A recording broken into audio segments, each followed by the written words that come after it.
Bismillahirrahmanirrahim. Assalamualaikum warahmatullahi wabarakatuh. Bangsa Muslim, istighfar, alhamdulillah, Allahu akbar. Saya akan berkata bagi kita semua hari ini. Bismillah.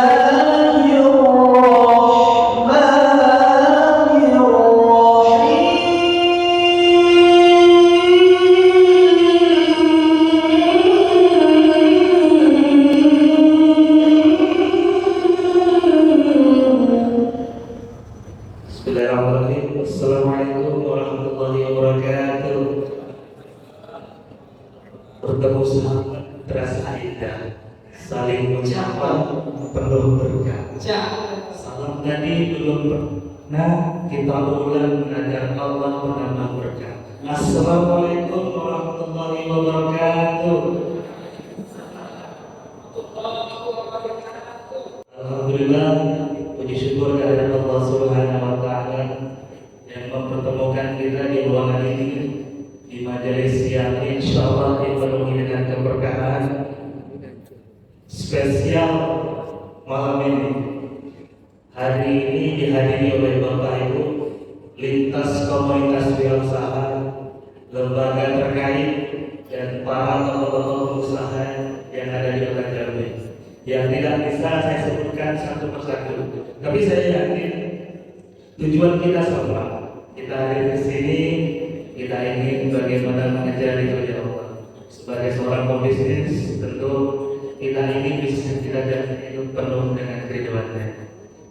Selawat dan salam kita sampaikan kepada junjungan kita Nabi besar Muhammad sallallahu alaihi wasallam. Allahumma shalli ala sayyidina Muhammad wa ala ali sayyidina Muhammad. Suri tauladan kita dalam menjadi pemimpin, suri tauladan kita dalam berbisnis, suri tauladan kita dalam menjalani hidup yang penuh keberkahan.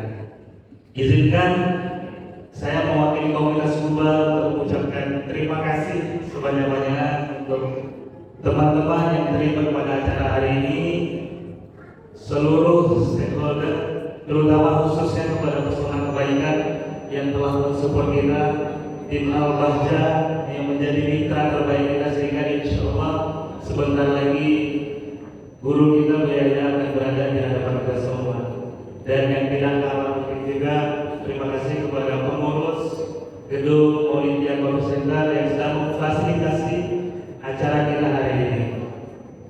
Selanjutnya terima kasih juga saya ucapkan kepada pembina komunitas Kuba, Ustaz Yandri Masyur, yang sudah membimbing kita, yang mengarahkan kita selalu dalam jalan kebaikan.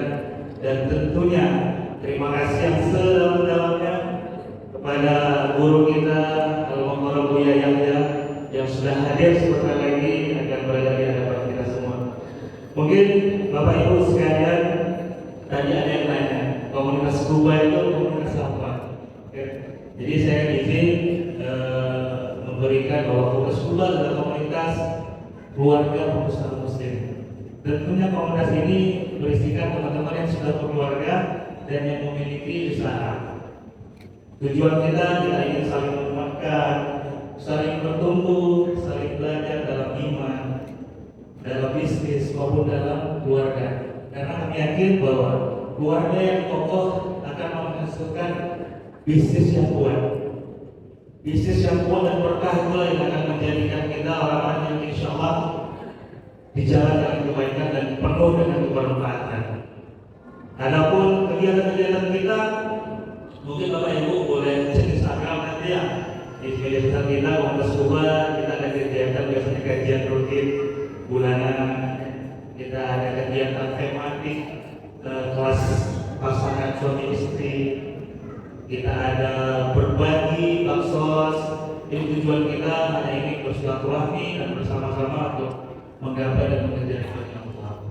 Mungkin harapan kami dengan hadirnya Buya yang di sini, guru kita membawa keberkahan, membawa pencerahan, dan membawa semangat baru untuk kita para usaha agar menyimbangkan antara iman dan bisnis kita. Mungkin itu saja sambutan dari saya. sebelum saya tutup saya mau ngasih satu akun lagi. Tolong tidak cakap Ini kita jawab cakap ya. indahnya Jambi Muara Jambi. Cakap. Di bawahnya mau hari. Selamat datang daerahnya di Bangka Jambi. Semoga ilmunya membawa berkesan di hati. Masya Allah. Bagi yang lebih kurang, Ada yang bilang satu kali lagi. sedikitnya. Oke, lebih dan kurang saya mohon maaf. Wabillahi taufiq wal hidayah. Assalamualaikum warahmatullahi wabarakatuh. Melalui sedikit sambutan ini saya ingin memperkenalkan Yayasan Pesona Kebaikan yang merupakan suatu yayasan diawali oleh sebuah komunitas sama dua ya. Bisa jadi ke depan dua bisa juga menjadi yayasan. Diinisiasi oleh anak-anak muda Bapak Ibu semua dan sampai hari ini pengurus-pengurusnya itu belum sampai umur 30 tahun. Sudah mengurus yayasan sosial selama 4 tahun lebih gitu ya. Dan hari ini kita telah mencoba menjaga masyarakat yang membutuhkan. Baik, kita panggil selanjutnya Buya Yahya yang akan hadir bersama kita dengan jawaban takbir. Allahu Akbar. Allahu Akbar. Kita sambut Buya Yahya hadir bersama kita. Subhanallah. Allahumma sholli ala Muhammad.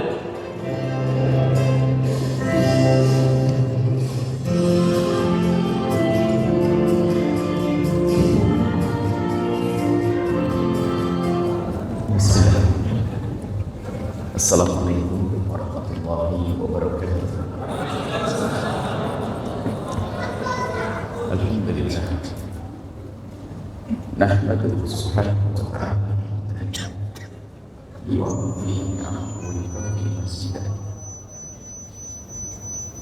Ya Rabbana lakal hamdu kama yanbaghi li jalali wajhika wa 'azimi sultanika.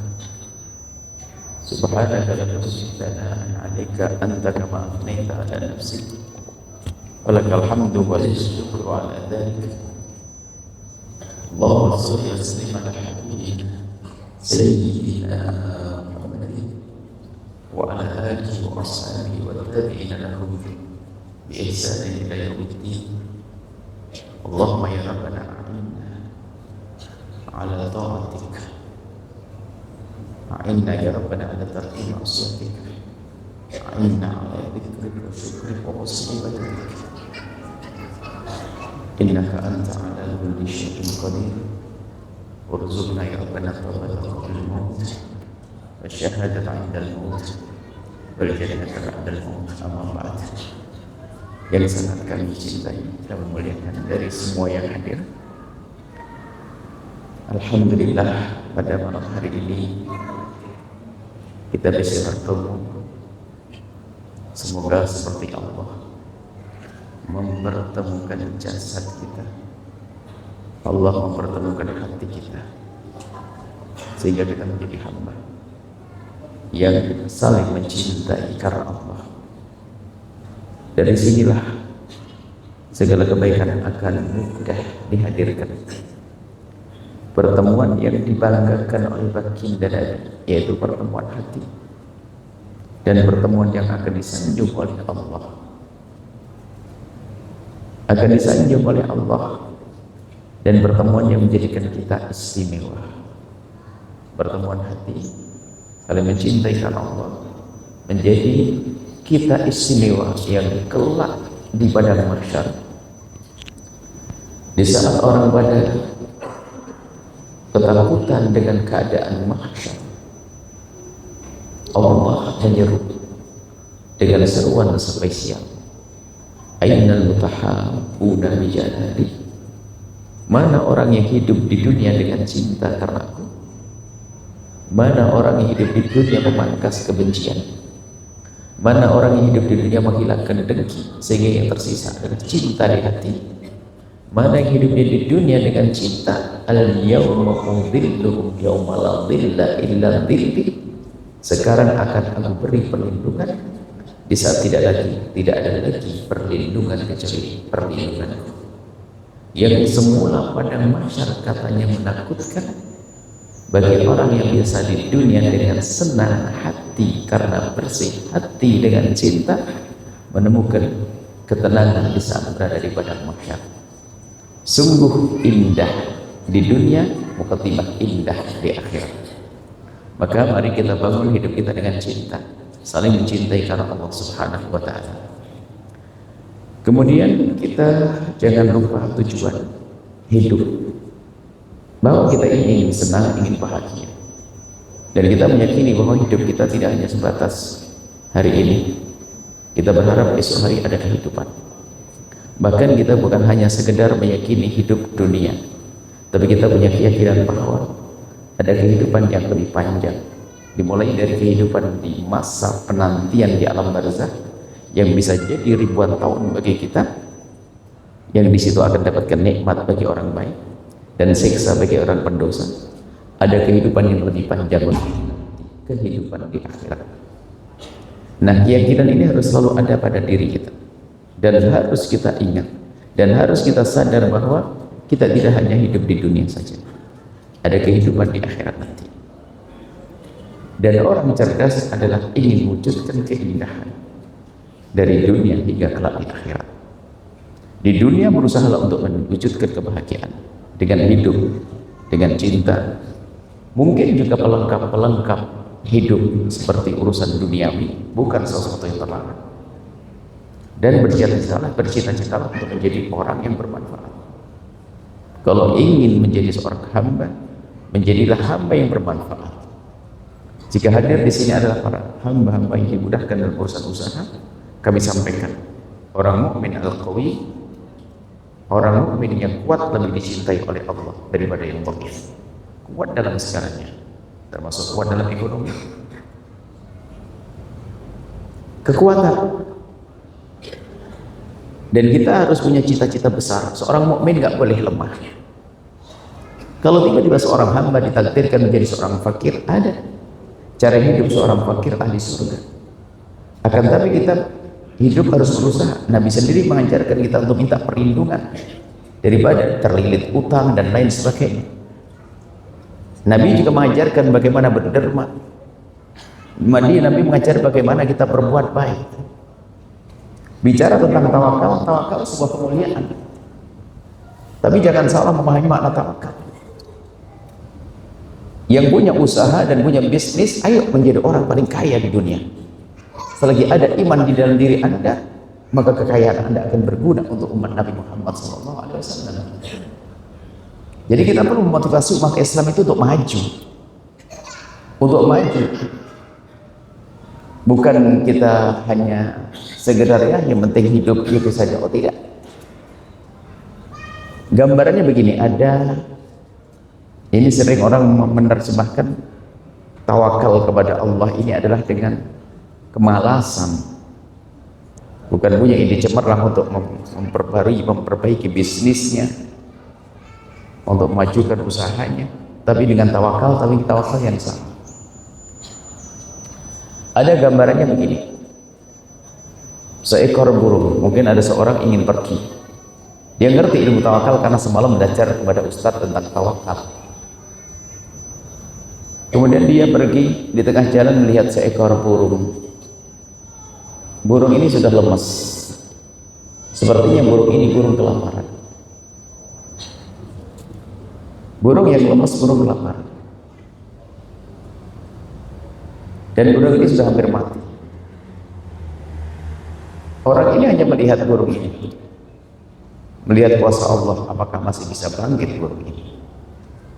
Tiba-tiba tidak lama kemudian ada seekor burung yang mendatangi burung tersebut, membawa makanan dan menyuapi burung tersebut. Setelah burung itu makan, kemudian menelan makanannya dengan susah payah karena dia sudah lemas. Tidak lama kemudian pulih tenaganya. Kemudian burung itu berdiri, lalu terbang. Dan sebelumnya burung yang sehat sudah terbang duluan setelah memberi makan. Seorang yang baru belajar ilmu tawakal akan berkata, kalau sudah rezeki pasti akan dikirim oleh Allah. Sudahlah, biar aku coba begini. Kalau memang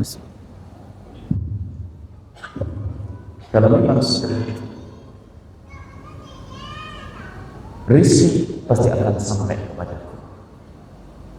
Lalu pulanglah dia dengan ketawakalan, seolah-olah dia adalah orang hebat. Akan tapi, dan dia mungkin berkata tentang berbicara tentang tawakal, betul, melihat burung, biarpun dalam keadaan seperti apapun, Allah yang Maha Kasih masih memberi rezeki. Gak usah pakai cari rezeki, dikirim oleh Allah. Cuman kalau orang cerdas tidak hanya melihat satu burung, kan ada dua burung. Kan ada dua burung di sini. Kenapa dia pulang lalu dia ingin menjadi burung yang lemah lalu diberi makan? Kenapa dia tidak berjalan lalu ingin menjadi burung yang memberi? Kenapa hidupnya kok hidup sempit banget? Kenapa tidak berpikir saya akan menjadi burung yang menolong? Saya akan berikan kepada orang lain. Aku bisa menolong orang lain. Dan itu loh, khairun nasi anfa'uhum linnas. Bagaimana kita bermanfaat untuk manusia? Islam tidak mengajarkan lemah, Islam tidak mengajarkan orang itu kumuh, orang tidak mengajarkan, Islam tidak mengajarkan kita itu merengek, sehingga dikatakan al-yadul ulya, pemberi adalah lebih bagus daripada yang meminta. Maka bercita-citalah kita untuk bisa menjadi orang yang bisa memberi, orang bisa berbagi, orang bisa beri manfaat. Dan semakin besar manfaatnya, semakin gede pahalanya di hadapan Allah Subhanahu wa Ta'ala. Maka bercita-citalah untuk sukses di dunia dengan bisnis yang benar, bisnis yang penuh kejujuran, bisnis yang halal. Halal mencakup segalanya. Jangan nodai dengan bermacam-macam kekotoran urusan bisnis. Mulai dari modal yang halal, bisnis bergerak dalam bidang usaha yang halal, yang bekerja pun kita pilih orang-orang yang patuh kepada syariat, terus sehingga bisa menjadi seorang muslim yang kuat dengan kehalalan. Nah, ini sekedar gambaran. Itulah yang hendaknya kita hadirkan pada diri kita. Yang biasa usaha, ayo usaha terus. Selagi dalam diri Anda ada iman, pasti berguna untuk umat Nabi Muhammad SAW. Maka ayo berjaya menjadi orang kuat. Al-mu'minul qawiyyu, orang mukmin yang kuat ternyata lebih dicintai oleh Allah daripada mukmin yang dhaif. Akan tapi banyak orang yang tidak menyadari makna tujuan untuk menjadi orang kuat. Inilah orang-orang tertentu. Sehingga di saat mereka diberi Allah kekuatan, menjadi orang yang tidak bermanfaat. Nah, ini adalah orang tertentu. Bukan menjadi burung yang bisa menolong. Akan tapi dia terlena. Maka kami sampaikan hari ini adalah hari yang orang-orang selamat, insya Allah. Malam ini malam yang orang selamat. Yang belum lapang rezekinya semoga dilapangkan. Yang sudah lapang rezekinya semakin lapang. Yang sudah lapang rezekinya selamat juga di akhir. Ini kami rindu. Maka ayo berpikir, setelah Allah memberikan kepada kita harta itu ada pesannya. Harta itu berbunyi begini: hei hamba Allah, aku dikirim oleh Allah kepadamu untuk engkau menuju kepada Allah. Seolah-olah harta berkata seperti itu. Allah memberikan kepadamu aku adalah harta yang Allah kirim kepadamu agar engkau bisa meluncur dengan menuju kepada Allah. Sehingga harus dipahami bahwa kalau Anda diberi oleh Allah rezeki yang melimpah, sesungguhnya Anda dipanggil oleh Allah agar cepat menuju kepada Allah dengan rezeki Anda. Tapi yang tuli hatinya, imannya kropos, dia tidak sadar, dia hanya menumpuk harta. Atau karena Allah tidak menjadikan hatinya mendengar, karena Allah tidak sayang kepada dia. Mungkin orang kaya, harta melimpah, buat soal kecil saja tidak bisa. Hartanya banyak, hanya dia senang dengan koleksi mobilnya, koleksi sepatunya, koleksi tasnya, koleksi macam-macamnya, tapi dia tidak pernah tergerak untuk melakukan kebaikan. Hingga pada akhirnya dikagetkan di saat dia meninggal dunia, ternyata hartanya yang banyak itu ditinggal. Dia mencari di alam barzakh tidak menemukannya. Sebelum terlambat, ayo menjadi orang kaya yang kaya di dunia dan kaya di akhirat. Malam inilah saatnya. Siapa yang diberi oleh Allah kekayaan yang melimpah, tingkatkan usaha Anda agar menjadi orang terkaya di kota ini. Tapi jangan lupa, menjadilah orang yang paling bermanfaat. Khairukum anfa'uhum linnas. Sebaik-baik kalian adalah yang bermanfaat untuk manusia. Berpikir apa yang sudah Anda perbuat. Dan ketahuilah untuk menjadi orang baik itu pilihan Allah. Biarpun orang katanya hartanya melimpah, usahanya banyak, belum tentu kalau tidak dipilih oleh Allah dia akan menjadi fakir di akhirat. Maka renungi diri Anda sendiri, apakah Anda golongan orang yang akan fakir di akhirat yang kisahnya panjang, atau Anda tergolong orang yang dimudahkan untuk berbagi dengan kekayaan Anda sehingga Anda menjadi orang yang sesuai dengan doa Rabbana atina fid dunya hasanah, di dunia mah baik-baik, wa fil akhirati hasanah, ternyata di akhirat juga disiapkan dengan pahala yang berlipat-lipat karena dia sering berbagi dengan kekayaannya. Termasuk juga tahta yang Allah berikan, itu ada pesannya. Aku jabatan yang datang kepadamu, hai Allah, untuk menuju kepada Allah, sehingga pejabat yang cerdas akan menggunakan jabatannya yang hanya 5 tahun, 10 tahun, bagaimana agar berjaya di akhirat. Tapi yang cerdas sedikit. Dan malam inilah ini orang-orang cerdas, insya Allah. Kemudian juga ini, makanya apa yang sudah kita berbuat untuk umat Nabi Muhammad. Dan juga nanti ada, supaya kita tidak lupa juga kebahagiaan di rumah adalah penting nomor 1 dong. Sebab ada orang mencari kekayaan ternyata hanya mencari dunia saja, tidak berpikir bagaimana rumahnya indah, rumahnya bahagia. Kelihatannya hartanya semakin melimpah tapi tidak tambah bahagia di rumahnya. Ada yang salah. Artinya semakin Anda banyak rezeki, semakin banyak kesempatan untuk duduk manis dengan keluarga. Semakin Anda jadi bos tinggi, bos besar, semakin mudah Anda bercengkrama dengan sanak kerabat dan saudara. Semakin Anda banyak duitnya saja, semakin mudah Anda duduk dengan anak-anak Anda. Tapi hari ini tertipu. Semakin banyak duitnya, ternyata duduk sama istri semakin susah. Kebahagiaan semakin jauh. Kayaknya gedungnya banyak, rumahnya tambah banyak, tokonya tambah banyak, akan tapi anaknya mau ketemu abinya saja susah, mau ngobrol sama uminya susah. Lalu apa yang Anda cari di balik kekayaan yang melimpah? Kita mencari harta, kenapa? Kenapa mic selalu ada diganti?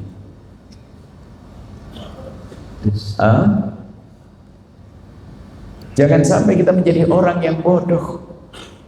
Kami concern hari ini, malam ini adalah bagaimana kita menjadikan rumah itu bahagia, rumah itu indah dengan rezeki yang Allah berikan kepada kita. Jangan Anda tertipu.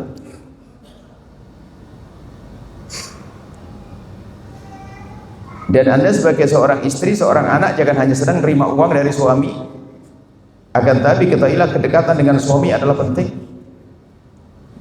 Diskusi, ngobrol. Kita perlu membangun kebahagiaan yang serius. Jangan terlena dengan pekerjaan-pekerjaan itu. Sejauh kemanapun Anda pergi untuk mencari rezeki, pastikan untuk mencari kebahagiaan yang aku bawa ke rumah, sehingga nanti kalau ketemu tuh maksimal. Kalau ada yang kurang hari ini harus berubah. Jangan sampai kita memberi kesempatan setan untuk membisikkan di telinga kita, di hati kita kekotoran, sehingga lebih senang di luar daripada di rumah. Naudzubillah. Biarpun mungkin bukan suatu yang halal, akan tapi biarpun bukan suatu yang haram, mohon maaf, di luar bukan suatu yang haram, akan tapi itu di luar daripada tujuan.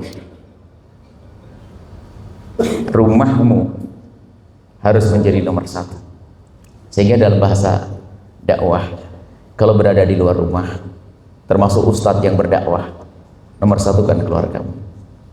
Tapi kalau lagi berada di rumah, ajak keluargamu untuk nomor 1 ke dakwah. Jadi sampai di rumah selalu obrolannya adalah perjuangan. Ini nanti kita akan masuk semuanya. Tolong rumah indah, rumah harus rumah bahagia. Sehingga ini adalah pembahasan khusus. Banyak orang tertipu, semakin banyak uangnya ternyata semakin ramai di rumahnya dengan keributan. Luar biasa, naudzubillah. Rumahmu harus rumah bahagia. Tentunya tip-tip keindahan ini ada sendiri, tidak kami hadirkan malam ini. Mungkin kalau poin-poinnya adalah rumah Anda harus rumah yang tidak boleh ada saling merendahkan, tidak boleh ada yang mengangkat suara, tidak boleh ada yang sering sibuk dengan selagi masih ada pasangan, jangan sampai sibuk kepada selainnya. Terus mohon maaf, ini singkat saja. Kalau sudah ada suami, tolonglah handphone ditinggal. Kalau ada istri, tolong handphone ditinggal. Mohon maaf, ini nasihat serius. Aib celah sekali kalau Anda di depan istri lalu Anda sibuk dengan handphone Anda. Percaya. Kalau Anda harus megang handphone, Anda minta izin pada istri tercinta. Hari ini kita susah hidup enak di alam nyata karena kita selama ini menikmati alam maya. Kehidupan di alam nyata sudah digerus dengan hidup di alam maya. Kelihatannya hidup bersama, akan tapi semuanya masing-masing. Semuanya dengan handphonenya. Ini dengan handphonenya. Sehingga apa? Tidak terbuka sebuah komunikasi yang indah. Kalau memang ternyata Anda semacam itu, malam ini kita akhiri. Sama-sama insaf senyum dengan istri. Anda dengar tadi, kau dengar wahai istriku, selamat tinggal handphone. Oke, menggunakan handphone tapi yang wajar. Hakikat. Mohon maaf, sampai seorang istri itu mau menyapa suaminya ketakutan karena lagi asik dengan handphonenya. Seorang suami mau negur istrinya, mau nyapa bukan negur, nyapa istrinya susah sekali. Sampai berkali-kali karena istrinya tenggelam dalam dunia handphone. Kami sisipkan ini, sebenarnya pembahasan khusus, kita membahas selain ini seharusnya. Cuman kita perlu menghadirkan makna ini. Sehingga anak pun ketularan, sehingga anak mau duduk sama abinya, ntar dulu abinya masih main handphone. Uminya handphone. Alangkah indahnya jika adab kita terapkan di rumah, bahwasanya seorang ibu kalau ingin menyalakan handphone atau main handphone atau menggunakan handphone, minta izin, sayang umi mau telepon abinya. Bahkan mohon maaf, biarpun Anda gandrung dengan ceramah kami tidak senang kalau Anda mendengar ceramah sementara suami Anda ada di depan Anda. Paham mana ini? Hargai suamimu, hargai istrimu itu. Untung-untung diajak nonton bersama, itu baru benar. Mohon maaf. Karena apa? Subhanallah, dunia maya menggerus dunia nyata. Sehingga menganggap mesra dengan suami itu jadi susah. Kenapa? Kalau di handphone, kalau kita dengan handphone tuh cari like sama cari jempol itu begitu gampangnya. Cari gambar love itu ya. Tapi kalau sama suami ngomong 1 jam nggak pernah dikasihkan like nggak ada. Susah di alam nyata. Karena apa? Dia tenggelam di alam maya. Senyum-senyum di alam maya, sehingga mengatakan hidup dengan alam nyata itu susah, sehingga malas komunikasi. Diam, setelah itu keretakan. Sudah, kita tidak bahas soal ini. Suatu ketika mungkin kita punya waktu untuk membahas masalah itu. Baik, kita lanjutkan. Mohon yang jelas rumah tangga harus indah. Serius ibu, serius wahai bapak yang soleh dan solehat. Anak Anda akan rusak juga gara-gara nyontoh kepada Anda. Jangan dianggap sepele ini. Seorang anak ingin mengungkapkan unek-uneknya tentang urusan pribadinya, barangkali perlu waktu yang khusus. Ternyata ayahnya kelihatan sendiri, tapi ternyata tidak sendiri. Dia dengan handphonenya asik. Dia tanya, Abi bisa ngomong? Nanti aja nak, ke uminya saja. Mana hadirnya seorang ibu, seorang ayah dengan anaknya? Bahkan kadang-kadang nyuruh anaknya belajar, sayang belajar ya biar pinter, biar dia kayak uminya. Tapi uminya di samping main handphone. Mana mungkin khusus itu anak? Anda bayangkan, biarpun belum menjadi alam nyata, Anda bayangkan jika suatu ketika anak Anda belajar lalu Anda di sampingnya sambil melihat wajahnya, diam-diam tangan Anda meraba lehernya, bergerak di lehernya dengan kehanatan tangan Anda. Apa yang terjadi pada anak? Kagum yang luar biasa kepada ibundanya, kepada ayahandanya. Sangat berbeda jika seorang anak lagi belajar, tatonya Anda di pojok main handphone. Sibuk dengan urusan ini, mohon maaf, ini serius. Hari ini kita dimiliki handphone, bukan handphone kita miliki. Hari ini kita betul dikuasai handphone, bangun tidur handphone, mau ke toilet handphone, kemana handphone. Sehingga apa? Karena kita lebih banyak waktu kita dimakan di alam maya, sehingga alam nyata menjadi berkurang. Sehingga apa? Komunikasi sudah tidak ada. Kelihatannya satu rumah, ternyata nggak sempat ngobrolin, lupa, nggak sempat mendiskusikan, lupa. Ini sekelumit yang perlu dihadirkan, bahwasanya hadirlah dalam kehidupan keluarga Anda. Alangkah indahnya kalau sudah di rumah ada rambu-rambu, handphone ada di meja sayang. Kalau mau pakai minta izin. Ayahnya memulai dengan izin, ibunya dengan izin, semua pakai izin. Setelah itu diletakkan. Baik, kita lanjutkan. Baik, ini masalah keluarga. Jadi jangan sampai ada terlena, ada orang bekerja keras mencari uang ternyata lupa, bukan untuk kebahagiaan. Bukan tambah bahagia, semakin banyak uangnya semakin tidak bahagia. Akan tapi hendaknya kita menjadi orang cerdas, semakin banyak uang semakin bahagia di rumah. Karena semakin dicukupi oleh Allah. Karena yang kita cari bukan kebahagiaan, yang cari kita harta, karena harta terseksa dia. Nggak akan menemukan keindahan. Akan tapi kita mencari harta untuk kebahagiaan anak, bagian istri. Baik, kemudian ini pun juga tidak akan kami panjang lebarkan, akan tapi kita ingin menuju kepada sesuatu yang agung adalah kami ingin bahwa Anda adalah orang yang sukses di dunia dan sukses di akhirat. Ini kita mulai masuk bahwa jadilah orang yang bermanfaat. Pastikan rezeki Anda bawa menuju surga. Kami ada program di sini. Program pondok pesantren. Kami ajak Anda untuk bergabung dengan kami. Akan tapi ada rambu-rambunya loh ya. Anda dengar rambu-rambu kami. Ingat, bagi siapapun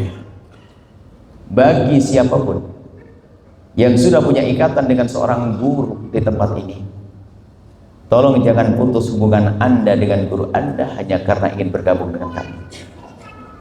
Ingat, yang sudah punya ikatan dengan guru, justru kami datang ke sini untuk menguatkan ikatan hati Anda dengan guru. Program guru Anda yang dibesarkan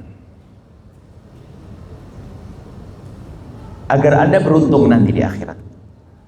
Sedikit kami sampaikan tadi pagi kami bahas tentang motivasi dakwah. Dakwah itu bukan tugas ulama saja. Tolong pahami mana ini. Dakwah itu bukan tugas ulama. Tugasnya orang yang pengen mulia. Sebab dalam Al-Quran disebutkan kuntum khaira ummatin ukhrijat linnas. Kalian adalah sebaik-baik umat yang dihadirkan oleh Allah di tengah-tengah bangsa manusia. Kalian adalah sebaik-baik umat yang dihadirkan oleh Allah di tengah-tengah bangsa manusia. Ini bukan ustaz saja, kuntum, kalian semua. Dengan ciri khas mengambil bagian amar ma'ruf, ta'muruna bil ma'ruf wa tanhauna 'anil munkar. Mengajak kepada kebaikan dan menghentikan kemungkaran. Dan mengajak kebaikan dan menghentikan kemungkaran bisa saja sifatnya individu, orang per orang, ada kolektif bersama-sama. Yang individu, orang per orang boleh, yang kolektif jamaah boleh, biasanya lebih besar manfaatnya. Nah, kalau ingin menjadi mulia harus mengambil bagian ta'muruna bil ma'rufi wa tanhauna 'anil munkar. Harus mengambil bagian mengajak kepada kebaikan dan menghentikan kemungkaran. Artinya kalau ingin mulia maka mengambil bagian mengajak kepada kebaikan dan menghentikan kemungkaran. Maka ini bukan untuk ustadz saja, akan tapi siapapun yang mau mulia, ayo ajak kepada kebaikan. Sehingga dakwah itu tugas semuanya. Sadari wahai hamba Allah, dakwah itu tugas semuanya. Dakwah itu jalannya Nabi kul hadhihi sabili, ini jalanku. Allah, Nabi Muhammad diajari Allah untuk mengatakan, katakan wahai Muhammad kepada umatmu, hadhihi sabili, ini dakwah adalah jalanku, jalan Nabi, jalan Rasulullah SAW. Maka sebaik-baik jalan adalah jalan dakwah. Dakwah itu mengajak hamba Allah kepada Allah, dan ini tugas semuanya, bukan tugas ulama saja. Sehingga dakwah itu bisa saja dengan ilmunya bagi yang punya ilmu, atau dengan hartanya yang punya harta, dengan tenaga yang punya tenaga, dengan ide cemerlangnya yang punya ide cemerlang. Terakhir adalah dengan panjatan-panjatan doanya. Maka sangat rugi kalau Anda tidak mengambil bagian ini. Dengan ilmu, dengan harta, dengan tenaga, dengan ide, dengan panjatan doa. Sehingga kalau orang sadar makna ini, dia terus bersemangat. Anda bukan membantu, mohon maaf. Tadi kami kisahkan tadi pagi, suatu ketika ada orang datang kepada kami. Ada orang datang kepada kami yang dia itu adalah sukses dalam usahanya, dan memang sepertinya sukses. Lalu datang dan berkata, Buya, saya sudah punya niat, semangat dan keluarga, membawa keluarga, ingin membantu pesantren, membantu Buya. Kami sampaikan, kami tidak menerima bantuan. Anda paham? Saya tidak mau dibantu. Dia bingung.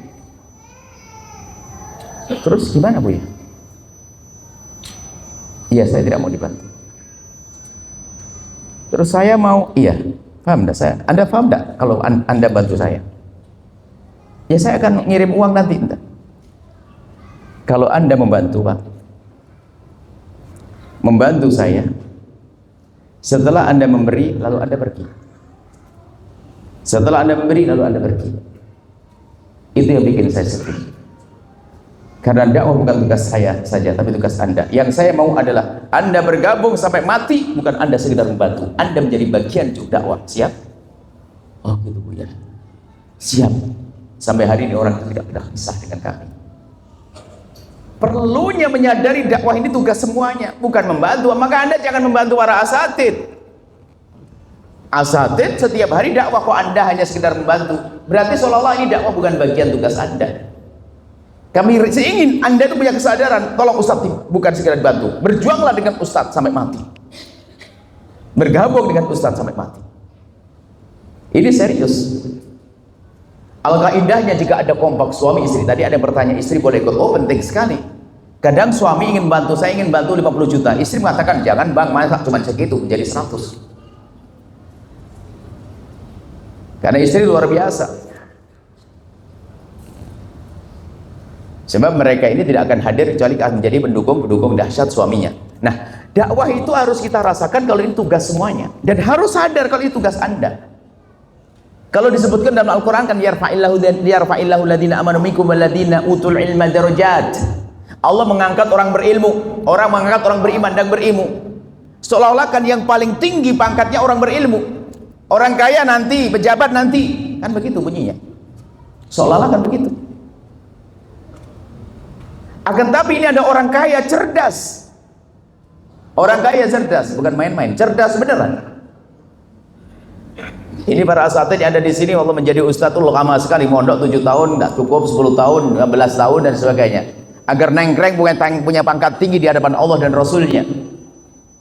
Akan tapi ternyata ini ada orang cerdas, dia berpikir, saya akan mencetak ulama. Saya akan biayai pesantren ini akan keluar ulama. Betul, keluar ulama. Ternyata di saat ulama melambung pangkatnya, orang kaya ini rupanya orang kaya pintar betul. Dia melambung bersama mereka. Nggak usah mondok 10 tahun. Dia menikmati mobil mewahnya. Dan di rumah megahnya ternyata dia mencetak ulama. Ternyata dia nengkreng di atasnya, diangkat oleh para ulama. Karena apa? Dia telah mengangkat para ulama. Nah, ini kan orang-orang kaya cerdas. Dia menikmati mobil mewahnya. Dia dengan rumah megahnya, akan tapi dia berjuang di jalan Allah dan Rasulnya, telah mencetak ulama. Ternyata apa?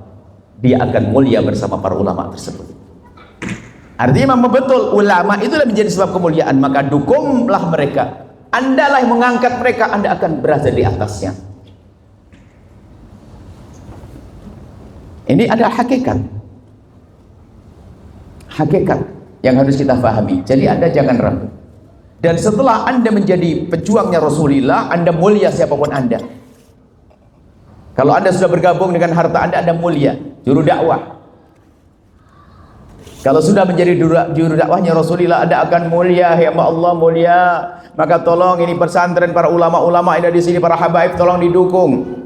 Bergabunglah dengan mereka, bukannya segar membantu sebulan sekali, seminggu sekali, tidak. Anda terjun bersama mereka, Anda hidup bersama mereka. Sampai Anda tahu bagaimana perkembangan masjidnya, perkembangan pesantrennya, perkembangan madrasahnya. Sisihkan waktu Anda bersama mereka. Jadikan diri Anda bagian dari perjuangan mereka. Itu istimewa. Hanya manusia pilihan Allah.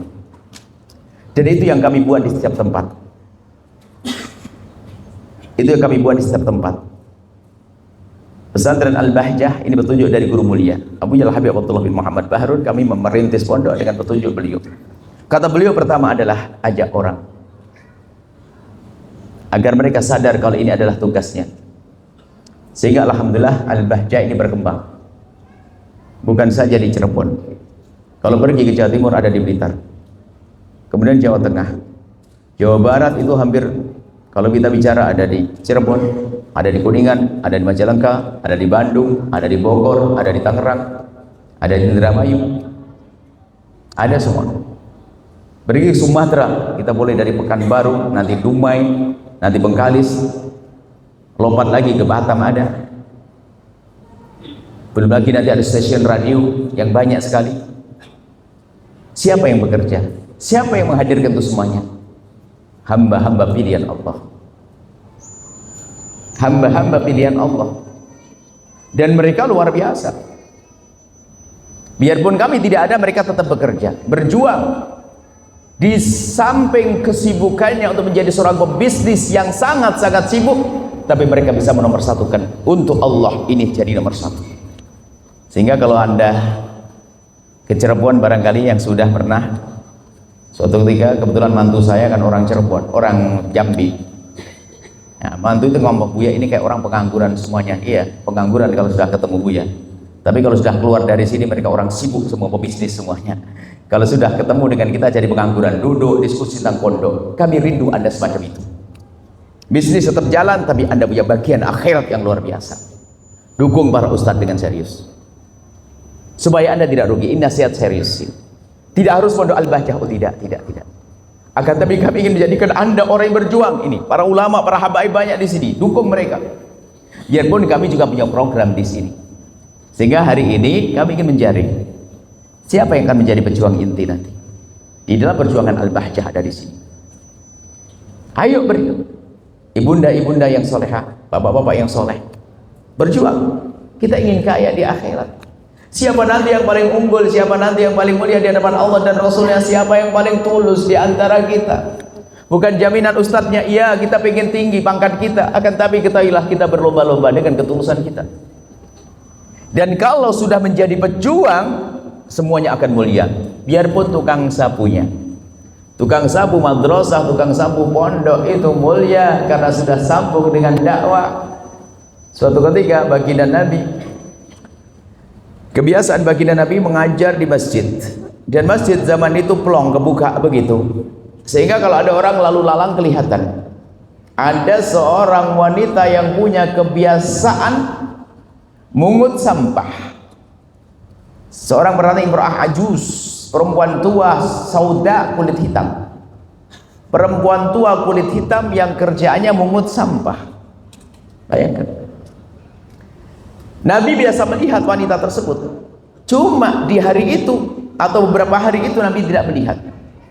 Lalu Nabi bertanya, wahai sahabatku, di mana perempuan yang biasanya mungut sampah yang ada di situ? Dijawab oleh sahabat Nabi, ya Rasulullah, telah wafat dia. Telah wafat ya Rasulullah. Mendengar berita kematian wanita tersebut, Nabi kaget. Dengan nada mengingatkan, atau mungkin bahasa kasarnya seperti marah begitu. Telah meninggal dia, dan engkau tidak beritahu aku hanya karena dia seorang perempuan tua pemungut sampah kulit hitam. Kurang lebihnya begitu. Jadi kau remehkan dia ya, lalu tidak kau kasih tahu aku, tunjukkan aku ke kuburnya. Nabi yang mencari kuburnya. Secara zahir pemungut sampah, tukang sapu kulit hitam. Tapi Nabi menyuruh menghantarkannya, dihantarkan ke kuburnya. Lalu Nabi melakukan sholat jenazah di atas kubur. Itulah sholat jenazah bagi orang yang tertinggal di atas kubur, dilakukan pertama oleh Nabi untuk seorang wanita. Dan Nabi tidak akan datang kecuali karena wanita itu mulia. Nabi yang mendatangi bukan diminta, Nabi yang mencari. Padahal dia gelarnya di dunia seorang pemungut sampah. Cuman sampah di mana? Sampah di masjid. Masjid itu tempat menuntut ilmu. Makanya kalau sudah masuk wilayah tempat mulia akan jadi mulia. Security-nya. Maka kami sangat marah kalau ada yang damping kami di mobil, ada security buka gerbang lalu tidak disapa. Ini kurang ajar. Kau sombong banget kau. Karena dia berjuang Rasulullah, jadi security-nya Rasulullah. Tukang sampah mulia, tukang masak mulia, selagi masuk wilayah kemuliaan. Maka Anda pun akan mulia dengan harta Anda. yang Anda berikan untuk perjuangan. Maka hari ini kami menyeru agar serius Anda dengan para habaib, para ulama, dukung mereka. Pun demikian kami punya program. Ada pondok di sini yang kami rencanakan. Insya Allah nanti akan banyak bergabung di dalamnya. Termasuk ya, saat ini yang tempatnya lagi kita nikmati, beliau juga akan bergabung dengan kita. Dan juga insya Allah banyak yang lainnya. Kami senang ternyata di sini juga banyak kemarin. Subhanallah, di sebuah tempat, subhanallah, banyak orang-orang yang rindu kemuliaan. Rindu kemuliaan, rindu kemuliaan. Jadi malam ini kami mengajak Anda untuk bisa serius bergabung karena Allah. Bahkan nanti ada usaha-usaha yang dibangun untuk Allah dan Rasulnya. Usaha Anda tetap berjalan. Dan inilah yang kami buat. Di mana-mana kami buat perkumpulan. Penting sekali perkumpulan semacam ini, mempertemukan hati. Kalau sudah tergugah hatinya, subhanallah, nggak akan puas. Bukan 10.000, bukan 100.000, bukan jutaan, puluhan juta, bahkan ada yang miliaran, karena sudah digugah hatinya oleh Allah. Sehingga pesantren dari Jawa Timur dan sampai Jawa Barat ada pesantren megah-megah. Dan itu dari koceknya hamba Allah. Dari koceknya hamba Allah, bukan bantuan dari pemerintah. Yang ingin bergabung dengan kami, pesantren kami tidak ada bantuan dari pemerintah. Bukan kami musuhan dengan pemerintah, enggak ada musuhan. Kami baik-baik dengan pejabat pemerintah. Tidak ada bantuan. Bahkan sekolah formal pun yang jumlahnya ribuan, itu kita tidak mengambil dana pos. Kenapa? Kami lebih rindu mengambil yang dikocek hamba Allah agar ini untuk kejayaan mereka. Sebab coba saja, kalau tiba-tiba nanti ada berita di Jambi, Buya Yahya di Jambi mendapat bantuan 50 miliar. Orang kaya nggak ada mendekat, karena Pak sudah banyak duit. Akhirnya Pak, kawan saya sedikit. Saya rindu Anda ini loh, Anda, kocek Anda ini loh, keselamatan Anda. Saya rindu kocek Anda. Apakah tidak ada negara yang bantu? Oh, negara menawarkan bantuan banyak. Cuma kami sampaikan. Kami punya prinsip loh Pak. Selagi kami belum bisa membantu negara, paling tidak kami tidak mengambil. Itu saja. Kami ingin punya sumbangsih ke negara. Biarkan nih para wali santri membayar, sudah, tidak usah pakai pos kita. Kenapa seperti itu? Kami rindu membangun kita. Negara bila bisa nyumbang, ya paling tidak jangan ngambil deh. Kan itu saja sudah cukup. Ternyata subhanallah, di saat kita seperti itu, perindu kemuliaan berbondong-bondong, kita tidak pernah kurang-kurang. Jadi Anda harus paham bahwasanya inilah kami mengajak Anda kumpul di sini untuk berpikir agar kita menjadi orang kaya di akhirat. Jangan sampai kekayaan Anda tinggal begitu saja. Banyak contohnya orang hartanya melimpah, tapi dicari di alam barzah musola kecil pun nggak bisa dibangun. Musola kecil. Tapi kalau sudah orang digugah oleh Allah untuk menuju kemuliaan, subhanallah, mengherankan. Ada salah satu yang sekarang kita jadikan sebuah pesantren, kita buat dengan biaya yang cukup mahal, biarpun kami sebetulnya pengennya nggak usah mahal-mahal. Cuman itu adalah kebijakan tim yayasan untuk membuat salah satu sekolah kita di sebuah tempat strategis di kota Tangerang. Itu dapat tanah sampai PPN-nya waktu itu bingung. Ini benar dikasihkan tanah tidak luas, tapi di tengah kota, tengah-tengah kota, tidak luas. Kalau ukuran pondok-pondok kan belum standar kita pondok itu jangan sampai kurang dari 1 hektar, 2 hektar ya. Cuman di tengah kota 5.000 meter. Cuman harganya per meter tidak tahu berapa itu. Diberikan oleh seorang hamba Allah. Kami kaget, ini betul. Lalu kita tanya, kerjaannya apa? Bicara bukan seorang pebisnis. Ada harta yang lain? Lalu anaknya gimana? Anaknya sudah punya pekerjaan, alhamdulillah. Anaknya bagaimana? Anaknya mendukung semuanya. Anaknya mendukung semuanya. Sampai kita tidak langsung kita terima, sambil kita merenung, kita berpikir, bahkan begitu semangatnya. Kalau tidak berkenan Buya membangun pondok di sini, boleh dijual jadikan duit. Sampai mendengar berita itu khayal kita, wah, yang pusat bakal banyak duit, berapa puluh miliar nanti. Akhirnya orang itu gak sabar. Pas salah satu acara maulid Nabi dia datang, mungkin acara maulid yang keberapa itu, tiba dia menyerahkan langsung sertifikatnya, saya serahkan.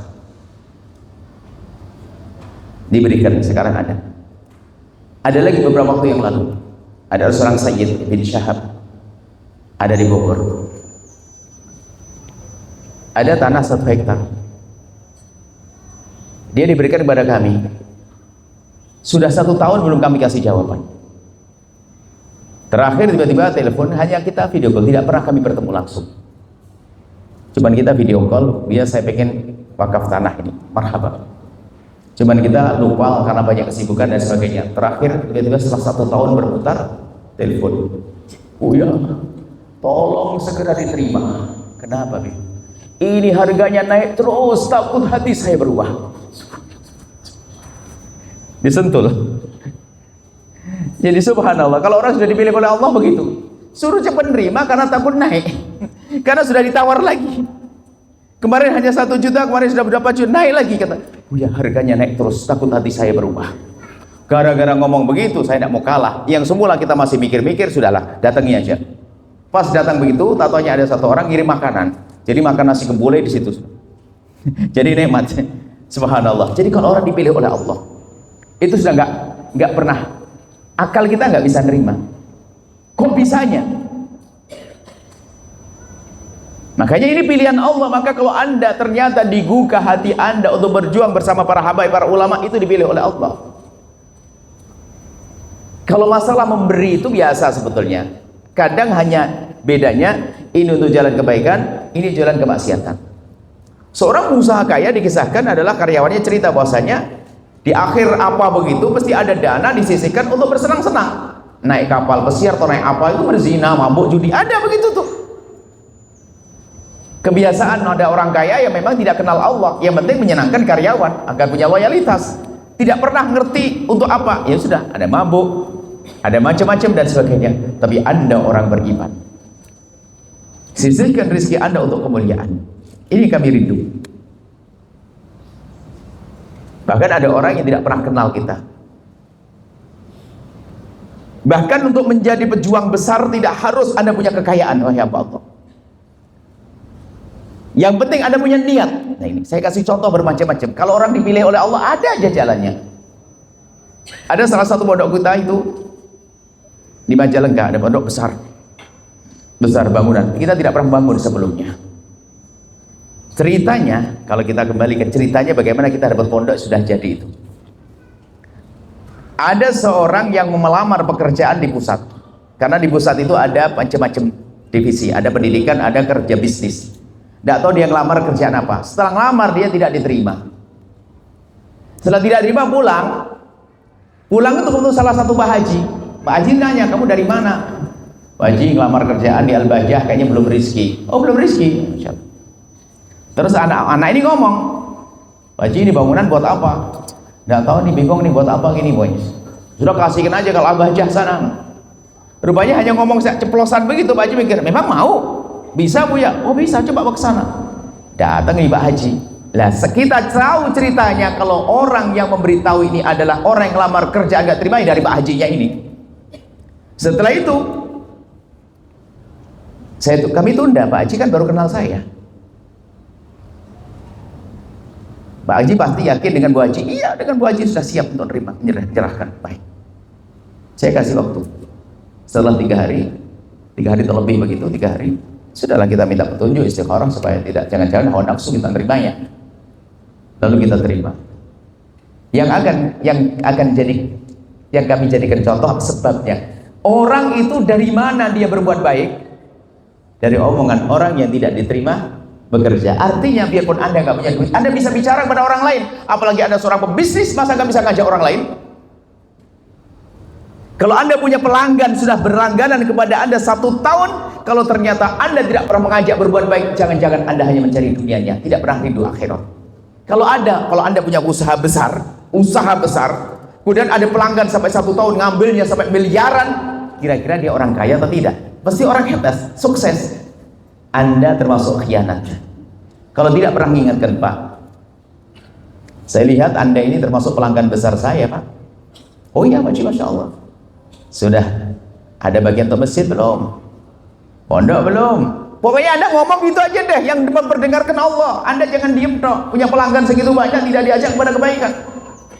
Inilah peka dalam dakwah. Subhanallah, setelah itu apa marak dakwah? Anda ketemu orang, Anda ajak kepada kebaikan. Anda ketemu orang, Anda ajak dalam kebaikan. Biarpun Anda mungkin tidak punya uang, tapi ternyata Anda punya koneksi, punya kenalan. Apalagi yang pejabat, bawahannya banyak pebisnis, seru, hei pebisnis, jadilah orang kaya surga, orang kaya dunia akhirat. Siap? Siap. Ternyata nanti akan marak dakwah gara-gara Anda. Sehingga Anda kumpul di tempat ini bukan sekedar menjadi orang baik, tapi bagaimana menjadi orang yang mengajak orang lain menjadi baik. Jadi tingkatnya tingkat tinggi, bukan sekedar soleh tapi muslih. Ini saja perlu kami sampaikan, dan insya Allah kita lebih enak diskusi, pengen apa. Yang jelas kami rindu buat pondok pesantren, tapi ingat rambu-rambunya tadi ya. Kalau Anda sudah punya ikatan dengan guru, para habaib, para ustadz, tolong dukung sekuat-kuatnya. Dengan kami babnya bonus. Tapi yang selama ini belum punya ikatan, ayo dengan kami semaksimal mungkin.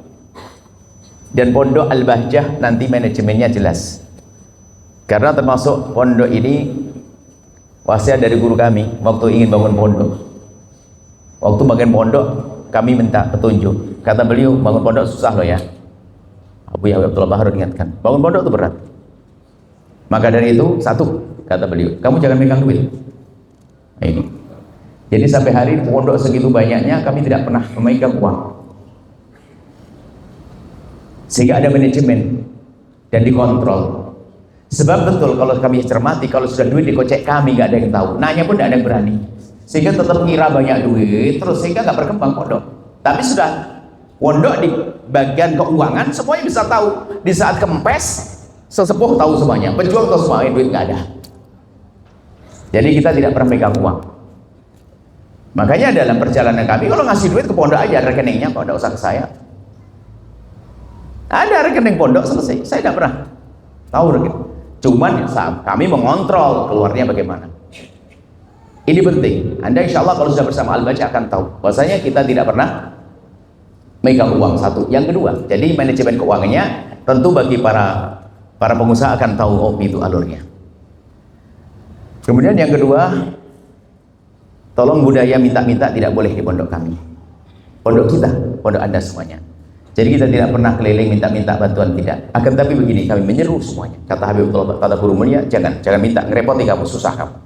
Kamu sampaikan kalau punya hajat itu saja, nanti akan berbondong-bondong orang. Subhanallah, betul. Kami yakin hari ini pun pasti berbondong-bondong setelah ini. Oh, kami masuk Jambi hanya sekali waktu itu. Tapi waktu itu ada tawaran tanah berapa tempat. Sampai hari ini belum kita laksanakan karena kita perlu cari pendukung bukan cari pendukung, mencari kawan-kawan yang lain untuk bisa berjuang bersama-sama. Biarpun belum kita pilihkan, bisa jadi setelah ini kita mendapatkan tanah yang lebih strategis untuk berjuang di jalan Allah. Anda pemiliknya, Anda pejuangnya, bukan milik kami, bukan milik bersama. Banyak kisah-kisah unik yang terjadi di dunia pesantren. Jadi kita tidak ada, makanya tidak ada minta-minta. Makanya kalau ada keliling minta sumbangan atas nama Al-Bahjah, itu bohong. Yang ada adalah memberikan rekening, silahkan kalau Anda mau ngirim. Kalau enggak ada masalah. Jangankan kok meminta-minta, kami di majelis kami tidak boleh ada kotak amal berjalan. Saya tidak begitu lega kalau ada kotak amal berjalan, biarpun kalau ada orang membuat kotak amal berjalan juga boleh. Kecuali di beberapa tempat pengajiannya orang, majelisnya orang, biasanya kotak amal berjalan saya tidak bisa ngomong. Tapi kalau majelis sendiri tidak ada kotak amal berjalan. Kotak amal taruh di pojok sana. Yang ingin berbuat baik datang ke sana. Sebab kalau ada kotak amal itu kadang-kadang jadi nggak enak ya. Yang nggak ngasih duit pun pura-pura gerakin amal kotaknya, percaya, padahal nggak ngasih duit. Kurang lebih seperti itu, wahai para perindu di Allah. Kami rindu pertemuan ini adalah pertemuan untuk berjuang. Mungkin ada orang bukan sekedar tidak bisnis, bangkrut nyungsep. Kemarin tadi pagi kami ceritakan juga. Ada satu orang datang seperti ini.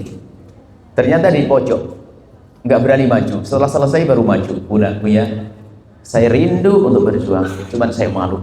Kenapa? Saya bukan orang mampu. Bahkan saya itu lagi minus. Utang saya banyak.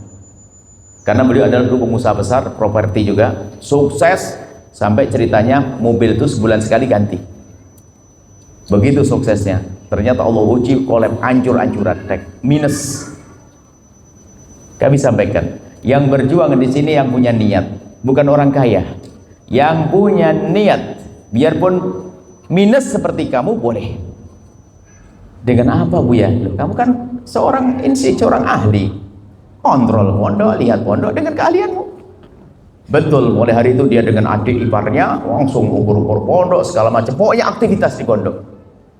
Bersama berjalan waktu, ini terjadi 7 tahun 5 tahun yang lalu.